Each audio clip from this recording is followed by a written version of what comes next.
Our dad, Charles Patrick Reilly Jr., was born in New York City in 1937. He died in San Diego in 2021. In between, Dad traveled the world, raised a family, was able to start and own a business with friends, moved to and settled down in San Diego about 20 years ago, owned many horses, and created many wonderful memories. Dad is survived by our mom, Eileen, two wonderful sisters, Joan and Kathy, four children, seven grandchildren, two great grandchildren, and many relatives and friends. Sadly, Dad's only brother, Ron, passed away unexpectedly in May of this year. Dad's father, Charles Sr., died in 1983. His mother, Isabel, died in 1998.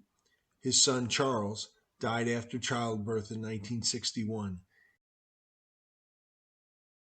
His son, Ed, died in 2017. Dad has many cousins, nephews, and nieces, several of whom are here with us today. We should note that Steve is the oldest of these cousins here in attendance and the most mischievous of a rather large family contingent. Dad was blessed to be raised in a loving household in Brooklyn, New York, surrounded by an extended family of uncles, aunts, and cousins. His parents worked hard, lived modestly, and stressed the importance of education and family. As a child, Dad loved fishing and being out on the water. He went to Brooklyn Tech, obtained a ROTC scholarship, graduated from Villanova with a degree in mathematics, and served his country as a naval deck officer. I note that a special guest here today is Parker Eldridge. He is my namesake. He was Dad's good friend for over 60 years. Dad told me that Parker was the finest ship handler he knew in the Navy. That was high praise. Dad's tour in the U.S. Navy gave him many important life lessons and a lifetime's worth of sea stories. Oh, and the Navy brought Mom and Dad together as well.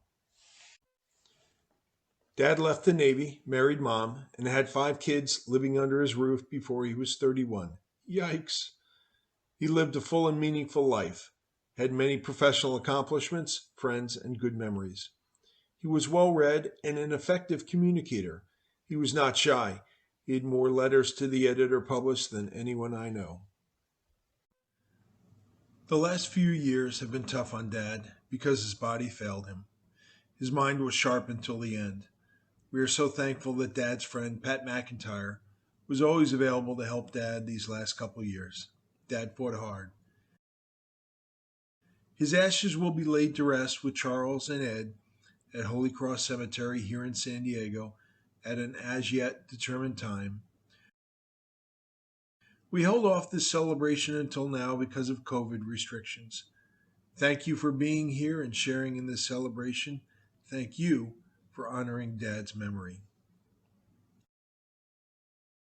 My siblings and I stand here filled with more gratitude than sadness. Who would we be? What would we be but for the fortuity of being one of Dad's children and learning from him, observing him, and listening to his counsel? So, why are we at Del Mar? Well, Dad really enjoyed this place. He was always proud to bring friends and family to the track. He spent many hours here with friends. It's a special place to him. It was just a couple years ago, the family, including Ed, gathered here to watch the horse My Uncle Al run. This is a happy place for our family, filled with fond memories. I want to recognize Sammy, Dad's good friend here at Del Mar, who was instrumental in helping us obtain this room today. Thank you, Sammy. Today is a Del Mar Saturday, a special day for Dad every summer. Assuming he has some spare time, I'm sure he is handicapping the races as we speak.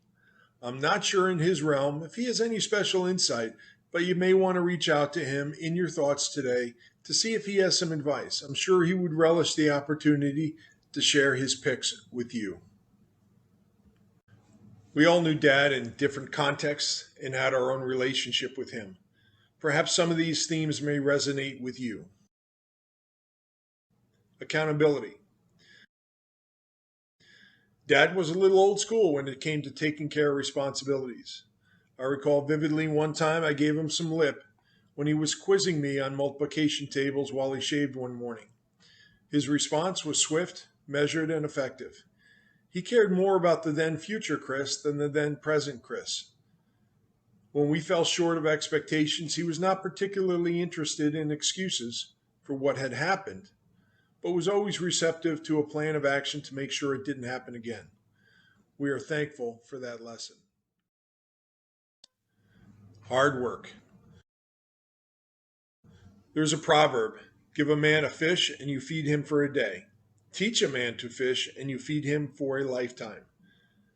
Dad taught us to fish, literally and figuratively. None of us in the family grew up to become fishermen, but none of us are going hungry either. He planted seeds, we grew. He taught us to work hard. We took his lessons to heart. Risk taking. Dad made a bold and risky move with his friends Hushang and Steve in the 1980s. He left his job in Columbus, Ohio to start up a new company in New York City.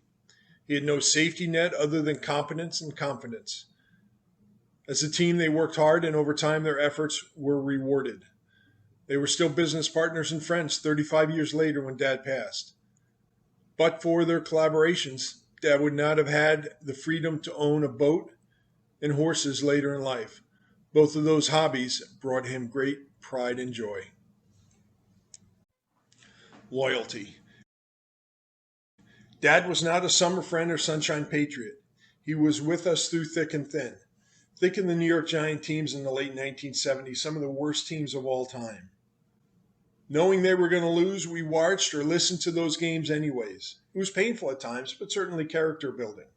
Having suffered through those lean times, it made it all the sweeter when a team like the 1985 or 2015 Villanova Wildcats or the 2007 New York Giants came along.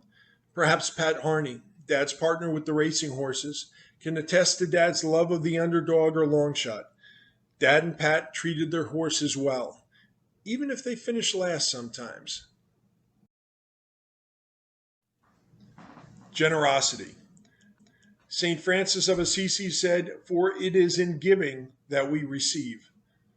One cannot talk about our dad without recognizing his generosity, not for credit or thanks, just because it was part of his nature. I'm sure it was learned from his parents growing up in Brooklyn. He shared his blessings. In recent years, holidays, birthdays, and special occasions were often commemorated with a Harry and David package. Somebody at Harry and David headquarters is certainly wondering why their sales are down this year. Dad continued to be our mentor as we started our own families, but we were also able to spend many special occasions together with him, laughing, talking, and commemorating. He was a good man. He was, to steal a compliment he gave to others, a gentleman and a scholar. The world is a better place because of his pursuit of excellence, his relationships with others, and his lifetime of meaningful and productive work. We miss you, buddy. We will see you again soon enough. In the meantime, we will do our best to honor your memory and make you proud. We love you, Dad.